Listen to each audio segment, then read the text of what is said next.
Hello guys, स्वागत है आपका मेरे यूट्यूब चैनल एग्जाम टाइम्स में। मैं यहाँ पर आपके लिए लेके आया हूँ DElEd third semester maths chapter number 7, जिसमें बैंक है। बैंक में सिर्फ 3 चीज़ें हैं हमारे सिलेबस में। ये 3 चीज़ें हैं। पहला है बैंक की जानकारी, दूसरा है बैंक में खाता कैसे खोलते हैं, और खातों के प्रकार। ओके, तो बैंक होता क्या है? ठीक है, बैंक क्या है? पहले जब बैंक नहीं था तब क्या थी हमारी स्थिति, ये सोचिए। जब बैंक नहीं थी हमारे समाज में, हमारे आसपास, तो हमारी स्थिति क्या थी? हमारे पास जो लिक्विड कैश होते थे, लिक्विड कैश मतलब कैश हो गया, सोना चांदी हो गया, हीरे जवाहरात हो गए, आपके पास जो भी संपत्ति थी, ठीक है, वो लिक्विड कैश है। ठीक है, तो ये जो लिक्विड कैश था हमारे पास समाज में पहले, तो उसका करते क्या थे हम लोग? कहीं गाड़ देते थे, घर में रखते थे, तिजोरी में रखते थे, तो उससे सेफ्टी नहीं मिलती थी, सुरक्षा नहीं मिलती थी। हमें टेंशन होती थी कि हमारा कहीं कोई चोरी ना कर ले, डाका ना डाल ले। ठीक है, तो जब से बैंक आया है हमारे समाज में, तो उससे क्या हुआ? हमें एक सिक्योरिटी मिली, सेंस ऑफ सिक्योरिटी। ठीक है, और साथ में हमें कुछ प्रॉफिट्स भी मिलने लगे बैंक से। ठीक है, तो बैंक होता क्या है? ठीक है, देखते हैं। बैंक एक ऐसी संस्था है जो राष्ट्र के विकास के लिए धन जमा करती है, आहरण करती है तथा उधार देने का कार्य भी करती है। ठीक है, इस प्रकार बैंक एक ऐसी संस्था है जो मुद्रा का क्रय विक्रय करती है। तो मुद्रा का क्रय विक्रय, ठीक है, मोनेटाइजेशन डिमोनेटाइजेशन के बारे में आप जानते होंगे। ठीक है, तो मुद्रा का क्रय विक्रय, मुद्रा को खरीदना और बेचना, लेना और देना। ठीक है, बड़े बड़े उद्योगपतियों से बैंक क्या करती है? पैसे लेती है और उसे राष्ट्र के विकास के लिए उपयोग करती है। ठीक है, अब हम जैसे लोगों के पास अगर देखा जाए तो हम आजकल सब कुछ काम बैंक से ही करते हैं।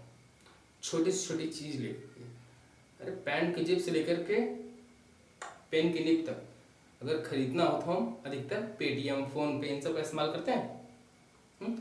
तो हम लोग बैंक का इस्तेमाल हर जगह करते हैं प्रेजेंट टाइम में। ठीक है, सोचिए जब बैंक नहीं होगा तब क्या हालत होगी सबकी। तो बैंक एक हमारी जिंदगी का बहुत ज़्यादा महत्वपूर्ण इम्पोर्टेंट एक हिस्सा बन चुका है इस समय। ठीक है, तो बैंक एक ऐसी संस्था है जो मुद्रा का क्रय विक्रय करती है। ठीक है, मुद्रा का क्रय विक्रय करती है। इसके कार्य क्या क्या है? इसका कार्य है धन जमा करना, उधार लेना। उधार किससे लेता है? उधार लेता है वर्ल्ड बैंक से, ठीक है, आईएमएफ से। ठीक है, तो इन सब चीजों से उधार लेना। ओके, धन आहरण करना, हम उधार लेते हैं बैंक से, लेते ही नहीं, हम उधार लेते हैं बैंक से, हम आहरण करते हैं। आहरण का मतलब क्या होता है? हम जाते हैं जब पैसे लगाने ना, हाँ, तो एक वहां पे आहरण फॉर्म भरते हैं, विड्रॉल फॉर्म। ठीक है, तो जब हम फॉर्म भरते हैं, आहरण फॉर्म, तो हमें पैसे मिलते हैं। ठीक है, ओके, चलिए, तो धन जमा करना बैंक का काम है, उधार लेना, धन आहरण करने के लिए हम वहां पर जाएंगे, फॉर्म भरें तो पैसे हमें मिलते हैं। ठीक है, धन को सुरक्षित रखने के लिए, ठीक है, और उस पर हम ब्याज लेने के लिए।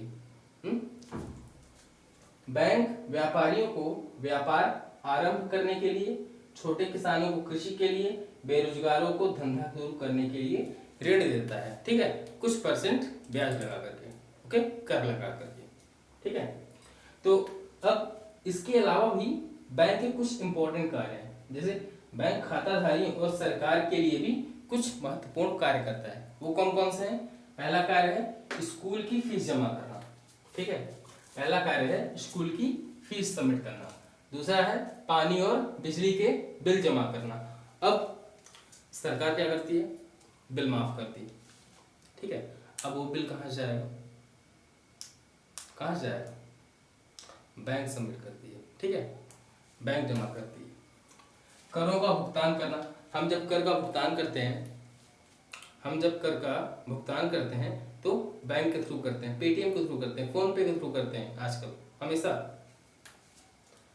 मकान के लिए ऋण की किस्तें जमा करना, इंस्टॉलमेंट।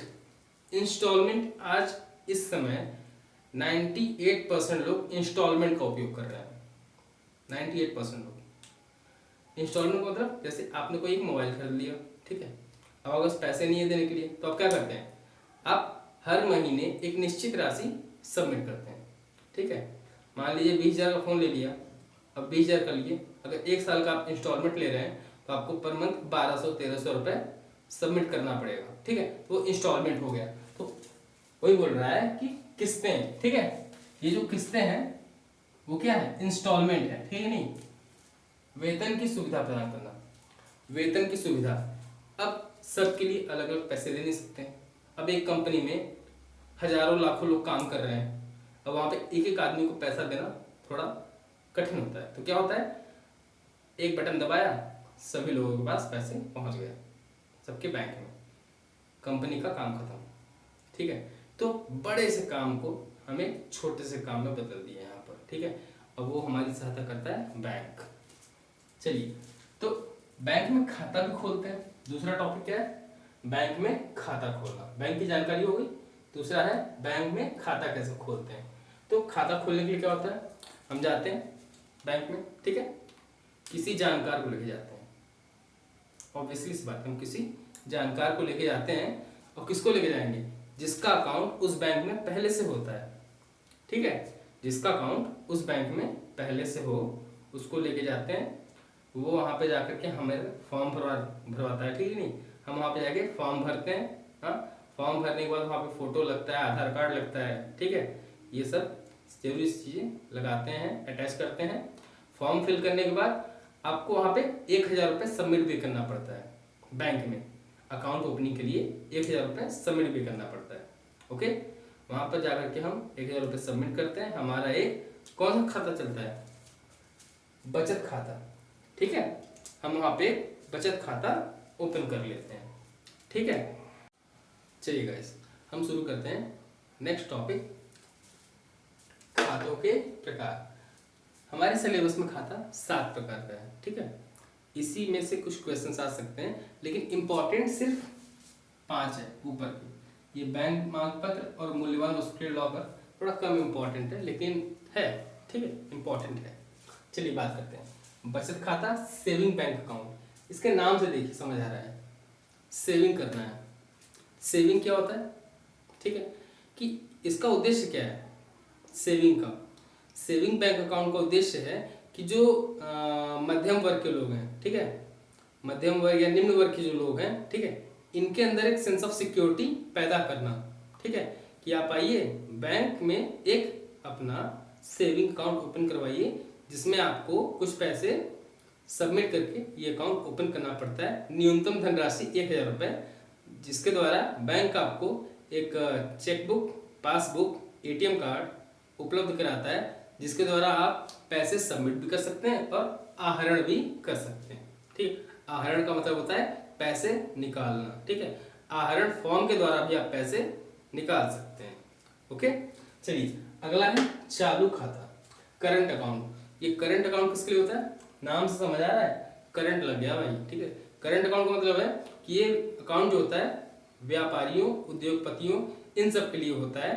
ठीक है, तो इस अकाउंट का क्या मतलब होता है, इसमें आप जितनी बार चाहे उतनी बार ट्रांजैक्शन कर सकते हैं, इसमें कोई टैक्स नहीं लगता। लेकिन जो बचत खाता होता है, इसमें 4 से 5 बार के लिए एक लिमिट होती है कि आप इतनी बार पैसे निकाल सकते हैं, आहरण कर सकते हैं। ठीक है, लेकिन करंट अकाउंट में ऐसा कोई लिमिट नहीं होता, आप जितनी बार चाहे उतनी बार पैसे निकाल सकते हैं, डाल सकते हैं, कोई दिक्कत नहीं है। कभी कभी बैंक 0.002%, 3% ऐसे ही सर्विस टैक्स लेती है, और इसमें किसी भी प्रकार का ब्याज नहीं मिलता।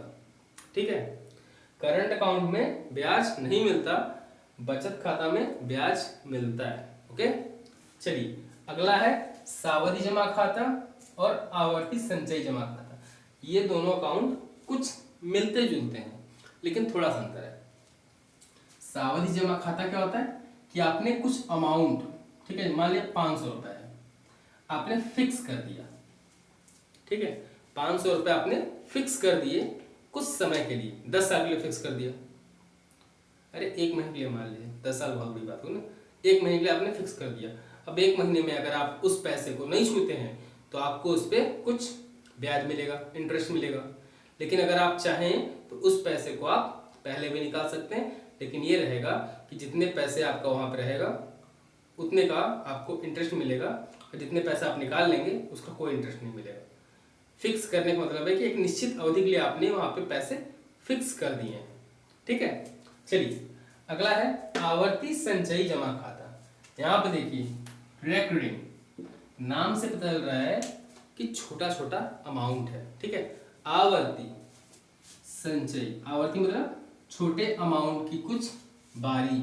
ठीक है, और संचय मतलब संचय करना। ठीक है, तो आवर्त संचयी जमा खाता क्या होता है, ये ऐसे खाते होते हैं, ठीक है, जिसमें एक आदमी छोटे छोटे अमाउंट 10 रुपए 20 रुपए पर मंथ, ठीक है, या पर डे के हिसाब से अपना सबमिट करता है। ठीक है, तो बैंक क्या करता है कि आपका पर मंथ कुछ पैसे काट करके इस अकाउंट में डाल देता है। ओके, आपके बचत खाते में से कुछ पैसे काट करके आवर्ती संचयी जमा खाता में पर मंथ कुछ पैसे बैंक डालता रहता है। आपने कहा कि मुझे 10 साल तक के लिए ये पॉलिसी चाहिए, तो इस पॉलिसी के द्वारा आपको 10 साल के लिए वहाँ पर कुछ पैसे सबमिट करते रहना पड़ते हैं। 10 साल के बाद जब आपका अवधि पूरी होती है तो क्या होता है, वहाँ पर आपको कुछ पैसे मिलते हैं जो जमा की हुई राशि से अधिक होता है, जिसमें ब्याज भी जुड़ा होता है, इंटरेस्ट भी मिलता है। ठीक है, अब इसमें देखिए सावधि जमा खाता और आवर्ती संचयी जमा खाता दोनों कुछ मिलता जुलता है। इसमें क्या होता है, आप किसी पैसे को फिक्स कर दिए, उस पर इंटरेस्ट मिल रहा है, और इसमें क्या है कि आप छोटे छोटे अमाउंट में पैसे जमा कर रहे हैं। ठीक है, इस पे आपको इंटरेस्ट मिलता है। ठीक है नहीं, लेकिन जो एफडी होती है, एफडी फिक्स्ड डिपॉजिट, ठीक है, इसमें आपको 1-2% ज़्यादा टैक्स मिलता है, इंटरेस्ट मिलता है, लेकिन आवर्त संचय में 1% या थोड़ा कम मिलता है। ठीक है, चलिए अल्प वयस्क का खाता। अल्प वयस्क नाम से समझ आ रहा है ये छोटे बच्चे हैं। ठीक है, ये उन बच्चों के लिए है जिनकी उम्र 18 वर्ष से कम और 12 वर्ष से अधिक हो। 12 वर्ष से कम बच्चों का खाता नहीं ओपन होता, ये जान लीजिए आप।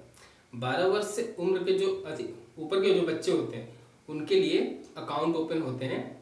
ओके, तो अल्प वयस्क का जो खाता होता है, ठीक है, इनको ओपन करने के लिए इनके अभिभावक, ठीक है, गार्जियन भी चाहिए। ठीक है, अभिभावक का होना वहां पे जरूरी होता है। अगर इनके अभिभावक होंगे, इनके गार्जियन होंगे, तब आप वहां पे जाकर के अल्प वयस्क का खाता ओपन करवा सकते हैं। ठीक है, इनको ओपन करने के लिए क्या होगा कि आपका जो खाता ओपन होगा ना, आपके माता पिता या जो आपके बड़े होंगे उनके नाम के साथ ये बैंक अकाउंट ओपन होगा। चलिए नेक्स्ट अकाउंट बैंक मांग पत्र, बैंक डिमांड ड्राफ्ट। ये डिमांड ड्राफ्ट क्या होता है, जैसे आपको किसी कॉलेज के लिए, स्कूल के लिए अपनी फीस सबमिट करनी होती है, तो आप क्या करते हैं, या किसी संस्था के लिए कुछ पैसे सबमिट करने होते हैं, तो क्या करते हैं, आप एक निश्चित राशि उस संस्था के नाम वहाँ पर सबमिट करते हैं, उस चेक में, उस पत्र में, ठीक है, भरवाते हैं, उस ड्राफ्ट में भरवाते हैं, और उस संस्था का नाम जब डालते हैं तो उस पैसे को सिर्फ वो संस्था ही विड्रॉ कर सकती है और कोई भी नहीं कर सकता। तो ये क्या होता है, बैंक मांग पत्र, बैंक डिमांड ड्राफ्ट। अगला है मूल्यवान वस्तुओं के लिए सुरक्षा के लिए लॉकर। ये भाई लॉकर क्या है, पहले क्या था, पहले के ज़माने में हम लोग सोना चांदी गाड़ के रखते थे। कोई अगर कीमती वस्तु है तो उसे कहीं छुपा के रखते थे, ठीक है कि नहीं, हाँ, तो उसमें हमें डर लगा रहता था, कोई जाकर वहाँ से ले न ले, हाँ, हमें एक भय रहता था। लेकिन अब क्या है, बैंक ने हमें एक सुविधा दी है लॉकर की, ठीक है कि नहीं, बैंक ने हमें एक सुविधा दी लॉकर की, जिसमें हम अपनी मूल्यवान वस्तुएं, ठीक है, अगर आप घर में 24 घंटा नहीं रह पाते हैं, ठीक है, तो आपके अगर घर में कोई ऐसी इंपॉर्टेंट चीज़ है जिसको आप लेकर के हर जगह नहीं जा सकते, तो उस वस्तु को आप लॉकर में रखते हैं, जहाँ पर आपको 10 साल के लिए, 20 साल के लिए कोई छोटी अमाउंट सबमिट करनी पड़ती है, ठीक है नहीं, वहाँ पर आप जब सबमिट कर देते हैं छोटी अमाउंट, तो वो लॉकर आपके लिए अलॉट हो जाता है, जिसके लिए 2 चाबियाँ होती हैं। पहली चाबी आपको मिलती है और दूसरी चाबी बैंक के पास रहती है। जब आप वहाँ पर जाते हैं, आप अपना नाम दिखाते हैं, अपना परिचय दिखाते हैं, आप वहाँ पर जा करके अपनी चाबी के द्वारा और बैंक की चाबी के द्वारा उस लॉकर को ओपन करते हैं और आप अपनी वस्तु भी वहाँ पर रख भी सकते हैं और निकाल भी सकते हैं, ठीक है नहीं, जिससे आप। चलिए नेक्स्ट टॉपिक हमारा चेक। चेक क्या होता है, ठीक है। चेक एक शर्त रहित आज्ञा पत्र है, ठीक है। चेक एक शर्त रहित आज्ञा पत्र है जो संबंधित खाते से रुपए निकालने के लिए काम करता है, ठीक है। तो ये भी एक इम्पोर्टेंट टॉपिक है हमारे चैप्टर बैंक के लिए, ठीक है। तो चेक क्या है, एक शर्त रहित आज्ञा पत्र है जो पैसे निकालने के लिए कार्य करता है। चेक के 3 प्रकार है, ठीक है। चेक के 3 प्रकार है और ये इम्पोर्टेंट है। चेक के 3 प्रकार है, ठीक है, और ये इम्पोर्टेंट है। पहला है वाहक चेक। यह चेक जिसके नाम से होता है वह अथवा, ठीक है, जिसके नाम से है वो अथवा किसी वाहक के द्वारा उस पर लिखी धनराशि को बैंक से प्राप्त कर सकता है। चेक पर खातेदार का हस्ताक्षर आवश्यक है। तो वाहक चेक क्या होता है, जैसे मैं साइन करके अगर अपने भाई को दे देता हूँ, ठीक है, तो वो पैसे निकाल सकता है। जब मैं जाऊँ मैं भी निकाल सकता हूँ। हस्ताक्षर होना जरूरी है, ठीक है, पहले से ही। तो वाहक चेक जिसका खाता है वो या कोई उसका रिश्तेदार, भाई, बंधु जा करके पैसे ले सकता है वाहक चेक के द्वारा। एक चेक है दूसरा आदेशिक चेक। इस प्रकार के चेक का भुगतान बैंक मात्र उसी व्यक्ति को करेगा जिसके नाम से चेक काटा गया है। अब आदेशिक चेक क्या होगा, आदेशिक चेक जैसे मैं आपके नाम का एक चेक काट दूं, ठीक है, या मैं किसी संस्था के नाम का चेक काट दूं, ठीक है, तो जिसके नाम पर चेक रहेगा, चेक किसी का भी कोई फर्क नहीं पड़ता, जिसके नाम पर चेक है वही पैसे निकाल सकता है आपके अकाउंट से, ठीक है। और तीसरा चेक और सबसे इंपॉर्टेंट टॉपिक, ठीक है, बैंक का रेखांकित चेक। सबसे इंपॉर्टेंट टॉपिक है ये, ठीक है, सबसे इंपॉर्टेंट टॉपिक। रेखांकित चेक क्या है, कैसा है, ठीक है, तो इसके बारे में बात करते हैं। जब चेक के बाएं कोने पर, ठीक है, जब चेक के बाएं कोने पर 2 तिरछी लाइनें, ठीक है, 2 तिरछी लाइनें समांतर होगी, ठीक है, समांतर रेखाएं खींचकर उनके मध्य में, उसके मध्य में एंड को लिखें या नॉट निगोशिएबल या अकाउंट पे ओनली, इन तीनों में कुछ भी लिख दो। एंड को, नॉट निगोशिएबल, अकाउंट पे ओनली, इन तीनों में आप कुछ भी लिख दो, ठीक है। तो लिखे चेक को हम रेखांकित चेक करते हैं। नहीं समझ आया? कहने का मतलब है कि जो हमारा चेक होता है ना, ये हो गया चेक, ठीक है। तो इसमें बोला है कि बाएं साइड में 2 लाइन खींच दो और उसके आगे, ठीक है, उनके मध्य में क्या लिखना है, एंड को लिख दिया तो ये रेखांकित चेक हो जाएगा, ठीक है। चेक ऐसे होता है ना, हाँ, तो यहाँ पे 2 लाइनें खींच करके एंड को लिख देंगे तो ये रेखांकित चेक माना जाएगा। या इसके जगह पे लिखें नॉट निगोशिएबल या अकाउंट पे ओनली, इन तीनों में हम कुछ भी लिख दें तो वो क्या होगा, रेखांकित चेक।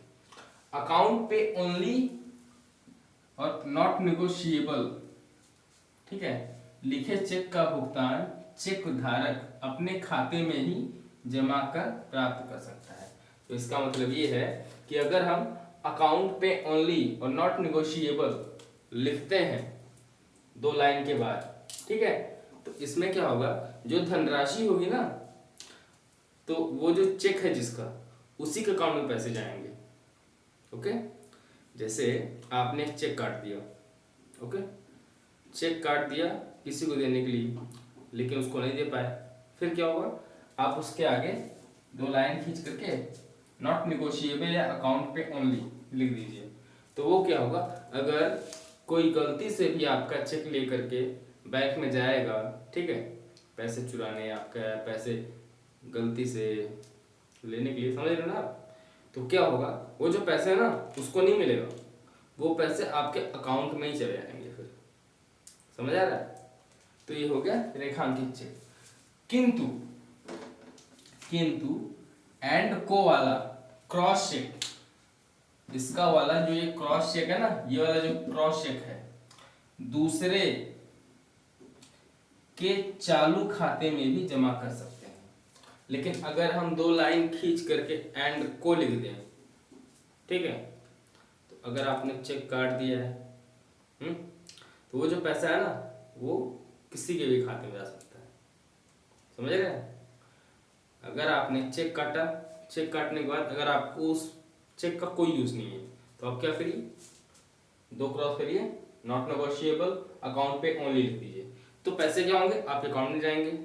अगर आपने एंड को लिख दिया तो क्या होगा, एंड को लिखने के बाद वो जो पैसा है ना या तो आपके खाते में रहेंगे अगर आप जाओगे तो, नहीं तो आप जिसके खाते में पैसा डालना चाहते हो उस खाते में चले जाएंगे। ठीक है, तो ये रहा लास्ट टॉपिक हमारा, बैंक का चेक खत्म हो गया। बने रहिए हमारे साथ। अब हम आएंगे अगले चैप्टर में लॉगरिथम लेकर के।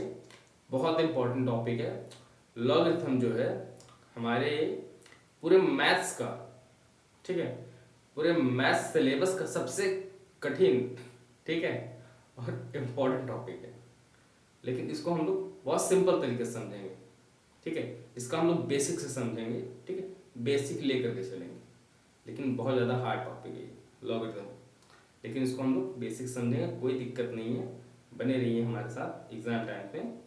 मैं आत्म प्रकाश आपके लिए हमेशा हाजिर रहूँगा। Okay, good day.